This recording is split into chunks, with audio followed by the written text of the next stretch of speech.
Bon, je pense que je vais rien vous apprendre, mais Venom c'est quand même un des personnages les plus cultes de l'univers où réside Spider-Man. Il est l'un des antagonistes de la pop culture comics apparu pour la première fois dans le comics numéro 252 de The Amazing Spider-Man en 1984. Il est symbiote, une sorte de liquide visqueux extraterrestre venu sur Terre pour s'accrocher dans la version la plus connue à Eddie Brock, un photographe du Daily Globe. Et je ne vais pas vous le cacher, je n'ai jamais lu les comics et découvert notre personnage obscur pour la première fois dans la série animée de 1994, Spider-Man, l'homme araignée. Et même si sa première apparition en 2007 sur grand écran a été plutôt mal critiquée dans le 3e chapitre de Spider-Man de Sam Raimi, pour ma part j'ai trouvé une similitude avec le Venom de l'animé de mon enfance. Bon, je reconnais que j'étais plus fan de la créature à la fin du long métrage que le Eddie Brock de Topher Grace. Et nous voilà en 2018 avec le premier film officiel consacré à Venom. Et la question que je me suis posée dès l'annonce du projet est comment l'antagoniste et alter ego de Spider-Man peut devenir le protagoniste d'un film et créer une forme d'empathie entre le spectateur et lui-même. Une question auquel je vais essayer de répondre dans la critique d'aujourd'hui.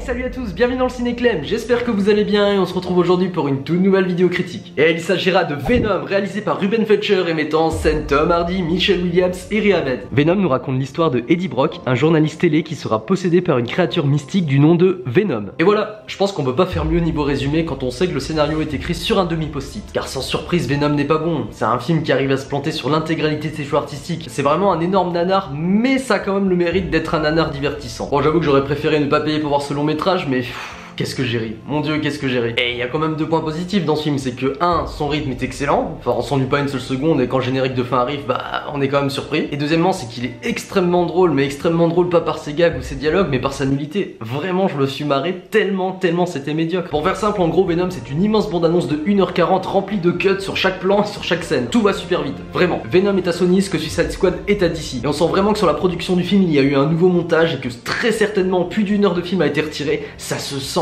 énormément. Mais ce qui est le plus incroyable, c'est que par la force de son scénario, de ses dialogues et de son écriture, tous les personnages du film, enfin en tout cas tous les acteurs, Tom Hardy, Michelle Williams et Riz Ahmed, sont mauvais. Et attention, je précise, j'adore les 3 acteurs, vraiment, j'adore vraiment ces 3 acteurs, mais dans ce film ils sont nuls, ils sont complètement nuls, et ça en devient même inadmissible. Ah oui, et l'acteur Riz Ahmed là qui joue le méchant, je savais pas du tout qui jouait le méchant, mais s'il te plaît ne le fais plus jamais. Ne le fais plus jamais. Le gars il a un charisme d'une huître, il a une expression sur le visage et putain pourtant j'adore l'acteur, mais là c'est quand même catastrophique. Il a la dégaine du gamin dans Slumdog Millionnaire. Et je veux pas faire de mauvais jeu de mots sur son prénom, mais sans déconner j'ai ri quoi. J'ai beaucoup ri. Riz Ahmed, Tom Hardy et Michelle Williams, la romance du film. S'il vous plaît. S'il vous plaît. J'ai vraiment l'impression qu'ils se détestent tous les deux tant l'alchimie est inexistante dans le long métrage. Et je vais me faire l'avocat du diable, c'est pas de leur faute en même temps. Si le film est charcuté de 1 heure, t'as pas le temps de développer des personnages, t'as pas le temps de développer une romance, t'as pas le temps de développer une empathie entre le spectateur et les protagonistes, ça fonctionne pas. Bien sûr que non, ça fonctionne pas. Tu sens vraiment que ce film a été fait par des studios qui ont rempli un cahier des charges, ils ont reçu leur chèque et ils vont vendre les jouets à Noël. Et le film n'a aucun effet de surprise, ni twist, ni retournement de situation. Je suis désolé, non. Vous allez pas me faire croire que le film m'a montré quelque chose de nouveau que les bandes annonces n'avaient pas. Franchement, je comprends même pas comment les autres youtubeurs ciné peuvent faire une section spoiler alors qu'il y en a pas quoi. Qu'est-ce que tu veux spoiler dans ce film? Et je vais te le dire clairement, tu coupes le film en 3 parties, t'as la première partie où tu intègres Eddie Brock dans l'histoire pour voir son milieu social, son travail et quelles sont les fréquentations qu'il a dans sa vie, sa romance, tout ça. T'as le milieu du film où il rencontre Venom et il devient Venom, et t'as la fin du film où bim badaboum ça saoule dans tous les sens. Y a pas de spoiler, y a rien. Y'a rien, c'est ça. Mon dieu, le scénario et les acteurs sont mauvais, la musique pas marquante, y a rien, si seulement ça ne pouvait être que ça, y a aussi la FX. Je vous jure que je n'exagère pas dans cette vidéo.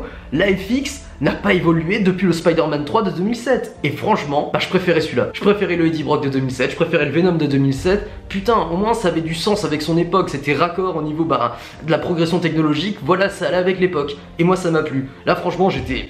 Et non, je suis pas énervé comme à la 2 car Venom a au moins le mérite d'essayer quelque chose et malheureusement de se casser la gueule de marche en marche à chaque fois qu'il avance quoi. Alors comme j'ai dit en début de vidéo, je n'ai pas lu les comics, donc si vous les avez lus, n'hésitez vraiment pas à me répondre parce que je ne sais pas si Eddie Brock est un personnage aussi marrant, aussi comique dans la vie, aussi foufou, aussi comme il est dans le film quoi sur le coup. Et est-ce que le Venom, donc son alter ego, balance des punchlines du genre Pussy quand il refuse de sauter par la fenêtre? Si c'est dans les comics c'est justifié, et si ça ne l'est pas c'est vraiment de très mauvais goût. Et au passage j'ai vu les 3 quarts des gens se barrer de la salle avant la fin du film, chose qui n'était pas arrivée pour Alad 2. Venom est un film très laid, très court, très mal monté, très mal scénarisé, dont les acteurs peinent à croire à ce qu'ils racontent. Tom Hardy se fait malheureusement avoir par son réalisateur qui lui a vendu le projet comme un film fantastique et qui se retrouve dans une comédie loufoque et de mauvais goût. Allez le voir entre potes avec un popcorn quand si vous voulez vous marrer de toutes les débilités scénaristiques qui se passent durant le film. Sinon vraiment passez votre chemin et allez voir A Star Is Born car le film est toujours à l'affiche et que c'est un super film et que je t'invite à voir ma critique.